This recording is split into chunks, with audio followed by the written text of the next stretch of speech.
आप सभी साथियों को मेरा नमस्कार। साथियों, आइए देखते हैं शिक्षा विभाग में रोजगार से संबंधित कुछ महत्वपूर्ण अपडेट। तो पहली अपडेट यही है कि शिक्षकों की पदोन्नति प्रक्रिया हुई स्थगित। जी हाँ, शिक्षकों की पदोन्नति प्रक्रिया को स्थगित कर दिया गया है और देर रात में इसका आदेश भी जारी किया जा चुका है। वहीं आज होगी पदोन्नति में टेट को लेकर के सुनवाई। वहीं 12,460 शिक्षक भर्ती की द्वितीय काउंसलिंग होगी आज। महाराष्ट्र में पुरानी पेंशन व्यवस्था को लागू कर दिया गया है। वहीं सीजीएल और यूपी बोर्ड बीएड से संबंधित कुछ बड़ी अपडेट आज की इस वीडियो में आपको देखने को मिलेंगी। तो वीडियो को पूरा देखिएगा। दिन भर की आज कुछ महत्वपूर्ण अपडेट जो कि विभिन्न समाचार पत्रों से प्राप्त हुई। तो चलिए शुरू करते हैं इस वीडियो को। पदोन्नति प्रक्रिया अगले आदेश तक स्थगित। पदोन्नति के अनुसार कल से होना था विद्यालय का आवंटन। बेसिक शिक्षकों की पदोन्नति प्रक्रिया को अगले आदेश तक स्थगित कर दिया गया है। विभाग के अनुसार इसके लिए अलग से आदेश जारी किया जाएगा। इसका कारण कई जिलों में चल रही 12,460 शिक्षक भर्ती की काउंसलिंग को बताया गया है।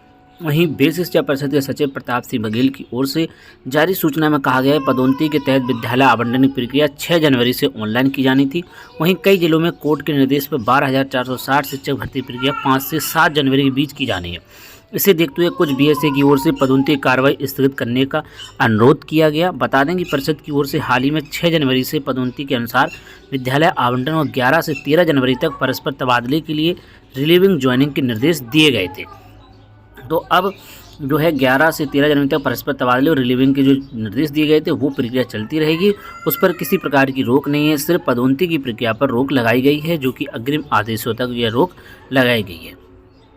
वहीं पदोन्नति की ओर से जो याचिका लगाई गई थी उसकी सुनवाई 5 तारीख को होने जा रही है। आज यानी कि इसकी सुनवाई है और इससे संबंधित कोई भी बड़ी अपडेट आती है तो आपको इस संबंध में सूचित जरूर किया जाएगा। पदोन्नति में टेट को लेकर के ये सुनवाई होने जा रही है।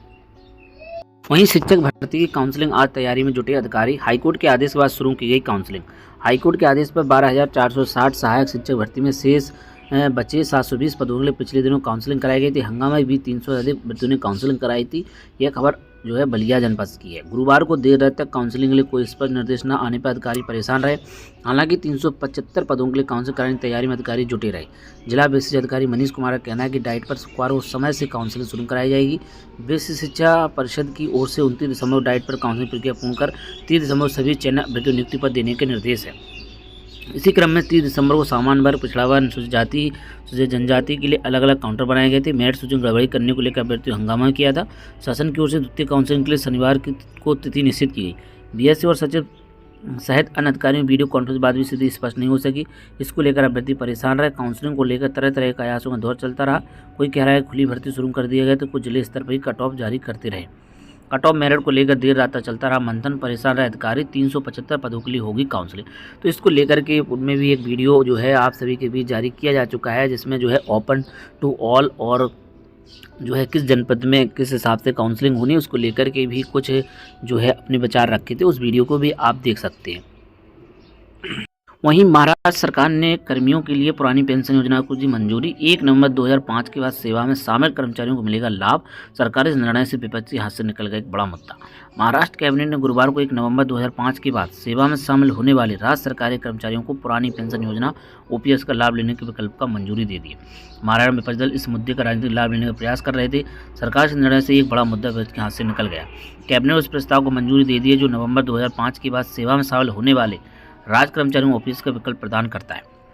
महाराष्ट्र राज्य कर्मचारी परिसंघ के महासचिव विश्वास काटकर के अनुसार कैबिनेट फैसले राज्य सरकार के उन 26 कर्मचारियों को लाभ होगा जिनका चयन नवंबर 2005 से पहले हुआ था, लेकिन उन्हें ज्वाइनिंग लेटर बाद में मिला।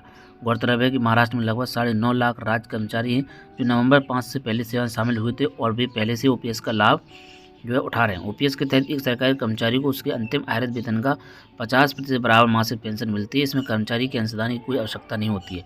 2005 में राज्य में ओपीएस बंद कर दिया गया था। राज्य कैबिनेट से 26,000 कर्मचारियों 6 महीने बीते ओपीएस और नई पेंशन योजना भी चयन करने अगले 2 महीने में समय आदेश अपने विभागों में जमा करने को कहा है। सरकार के अनुसार यह इन कर्मचारियों के लिए एक बार का विकल्प है। नई पेंशन योजना के तहत राज्य सरकार कर्मचारी अपने मूल वेतन महंगाई भत्ते का 10% योगदान देता है और राज्य भी उतना ही योगदान देता है। तो महाराष्ट्र में 2005 के बाद नियुक्त होने वाले सभी कर्मचारियों को पुरानी पेंशन का लाभ मिल रहा है, जिनकी ज्वाइनिंग 2005 के बाद हुई है, लेकिन इनका आदेश 2005 के पहले का था। वहीं छत्तीसगढ़ में 12वीं तक निःशुल्क किताबें लड़कों को भी साइकिल। छत्तीसगढ़ के सरकारी विद्यालयों के विद्यार्थियों को अब 12वीं कक्षा तक निःशुल्क किताबें मिलेंगी। इसके साथ ही कक्षा 9वीं में सरस्वती साइकिल योजना के तहत बालकों के साथ साथ बालकों को निःशुल्क साइकिल वितरित की जाएगी। इन योजनाओं का लाभ 24-25 में मिलेगा। स्कूल शिक्षा मंत्री ब्रजमोहन अग्रवाल ने विभागीय अधिकारियों की पहली समीक्षा बैठक में इसके निर्देश दिए। मुख्यमंत्री ज्ञान प्रोत्साहन योजना के तहत अनुसूचित जाति और जनजाति के मेधावी नियमित छात्रों को कक्षा 10वीं 12वीं की बोर्ड परीक्षा में मेरिट में स्थान प्राप्त करने पर मिलने वाली प्रोत्साहन राशि 15 से बढ़ाकर 25,000 की जाएगी। CACS बैंकिंग रेलवे समेत विभिन्न प्रतियोगी परीक्षाओं के लिए निःशुल्क कोचिंग की भी व्यवस्था होगी। तो ये काफ़ी अच्छी पहल है। वहीं प्रदेश में पड़ रही कड़ाके की ठंड को लेकर के 12वीं तक के स्कूल अब 10 से 3 बजे तक। जी हां, कड़ाके की ठंड को देखते हुए सभी बोर्डों के माध्यमिक विद्यालयों के समय में भी बदलाव किया गया। शासन ने सभी माध्यमिक विद्यालयों के खुलने का समय 10 बजे निर्धारित किया। पढ़ाई दोपहर 3 बजे तक होगी। माध्यमिक शिक्षा निदेशक डॉक्टर महेंद्र देव ने इसके निर्देश जारी किए हैं। जिला स्तर से भी स्कूलों के संचालन को लेकर दिशा निर्देश जारी हो रहे हैं। तो जो है यहाँ पर बता दें कि 10 से 3 बजे तक माध्यमिक विद्यालयों का समय को अब बदल दिया गया है और 10 से 3 बजे तक अब विद्यालय संचालित किए जाएंगे। वहीं 1 वर्षीय B.Ed पाठ्यक्रम जल्द शुरू होने की उम्मीद। जी हां, लखनऊ ALU समेत सभी शैक्षणिक संस्थानों में 24-25 1 वर्षीय B.Ed पाठ्यक्रम शुरू होने की उम्मीद है। इस पाठ्यक्रम में 4 वर्षीय स्नातक और प्रस्नातक की डिग्री हासिल करने विद्यार्थी दाखिला ले सकेंगे। National council for teacher education की ओर से देश भर के उच्च शिक्षण संस्थानों में विशेषज्ञ शिक्षकों की निगरानी में 1 वर्ष के B.Ed को पाठ्यक्रम तैयार कराया जा रहा है। पाठ्यक्रम बढ़ाने के लिए जो समिति गठित की है, जिसका शिक्षा संकाय की वरिष्ठ प्रोफेसर तृप्ता त्रिवेदी कर रही हैं। वहीं 8,264 केंद्रों पर होगी यूपी बोर्ड की हाई स्कूल इंटरमीडिएट परीक्षा। वर्ष 23 की तुलना में इस बार घट गए 489 परीक्षा केंद्र। यूपी बोर्ड की वर्ष 24 की हाई स्कूल और इंटरमीडिएट परीक्षा के लिए केंद्र फाइनल कर दिए गए। इस बार 8,264 केंद्रों पर परीक्षा कराई जाएगी। वर्ष 2023 की तुलना में इस बार 489 परीक्षा केंद्र घटे। हाई स्कूल परीक्षा के लिए 29,67,324 तथा इंटरमीडिएट के लिए 25,67,964 छात्र छात्राएँ पंजीकृत हैं। इस तरह कुल जो है 55 लाख से अधिक छात्र छात्रा परीक्षा में सम्मिलित होंगे। यूपी बोर्ड की वर्ष 2023 परीक्षा में 8,753 परीक्षा केंद्र बनाए गए थे और 24 की परीक्षा के लिए कम केंद्र बनाकर यूपी बोर्ड ने निगरानी बढ़ाने की नीति पर शुरुआत से काम किया। इस कड़ी में बोर्ड सचिव दिव्यांश शुक्ल ने संभावित 7,864 परीक्षा केंद्र सूची जिला समितियों के विचारार्थ भेजी। जिलाधिकारी अध्यक्षता में गठित जिला समितियों ने संभावित केंद्र सूची सार्वजनिक कर आपत्तियां लेने के बाद सत्यापन कराते हुए फाइनल कर दी है।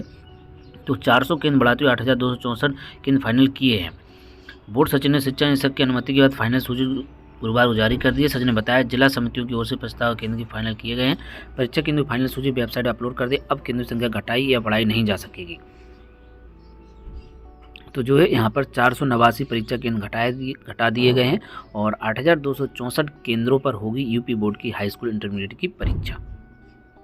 वहीं CHSL की टियर 2 परीक्षा का प्रवेश पत्र जारी। राज्य bureau Prayagraj combined higher secondary level CHSL 2023 की टियर 2 परीक्षा 10 जनवरी को कराई जाएगी। कर्मचारी चयन आयोग SSC की मध्य क्षेत्र वेबसाइट पर प्रवेश पत्र जारी कर दिया गया है। अभ्यर्थी अपने पंजीकरण नंबर से प्रवेश पत्र डाउनलोड कर सकते हैं। इस परीक्षा में वही अभ्यर्थी शामिल होंगे जो टियर फर्स्ट का परिणाम संशोधित होने से सफल हुए हैं। जो अभ्यर्थी सफल हुए उनकी परीक्षा अब 10 जनवरी को कराई जाएगी। उसके बाद अंतिम परिणाम जारी किया जाएगा। यूपी का शिक्षा मॉडल आने वाले समय में पूरे देश के लिए अनुकरणीय होगा। प्रधान। जी हां, केंद्रीय शिक्षा मंत्री धर्मेंद्र प्रधान ने कहा है कि उत्तर प्रदेश में शिक्षा के क्षेत्र में काफ़ी अच्छी योजना चल रही है जो अन्य प्रदेशों के लिए प्रभावी है। आने वाले समय में यूपी का शिक्षा मॉडल पूरे देश का मॉडल बनेगा। अभी बृहस्पतिवार को लोक भवन में पीएम श्री स्कूल के आधुनिकीकरण की योजना का शुभारंभ कार्यक्रम संबोधित करे थे। उन्होंने कहा देश में 26 करोड़ बच्चे पढ़ते हैं, इसमें से लगभग 18% यानी 4 करोड़ यूपी में है। बिना यूपी के आगे के विकसित भारत संकल्पना संभव नहीं है। कहा कि आज कई लोगों को नियुक्ति पर टैबलेट मिला है। यूपी के 928 स्कूल पीएम श्री में उच्चीकृत होंगे। लगभग 1,000 विद्यालयों पर 4,000 करोड़ रुपए का निवेश होगा। इस मौके पर माननीय मुख्यमंत्री श्री योगी आदित्यनाथ जी ने कहा कि प्रदेश में बेसिक के 96% को विद्यालय को ऑपरेशन कायाकल्प अपग्रेड किया गया है। यहाँ कक्षाएं, शौचालय, लैब, स्मार्ट क्लास सुविधाएं जन सहभागिता से विकसित की। इसमें पूर्व छात्र, अधिकारी, नेता सभी ने सहयोग किया है। पीएम श्री स्कूल आज की जरूरत है, एक अभिनव प्रयोग है। सिम ने कहा है कि पीएम श्री योजना के तहत ICT लैब, स्मार्ट क्लास, बाल वाटिका यूनिट, विज्ञान प्रयोगशाला आदि की व्यवस्था होगी। पहले चरण में 928 चयनित विद्यालय कक्षा 1 से 12वीं क्लास तक अपग्रेड होंगे। इनका इंटीग्रेटेड कैंपस होगा।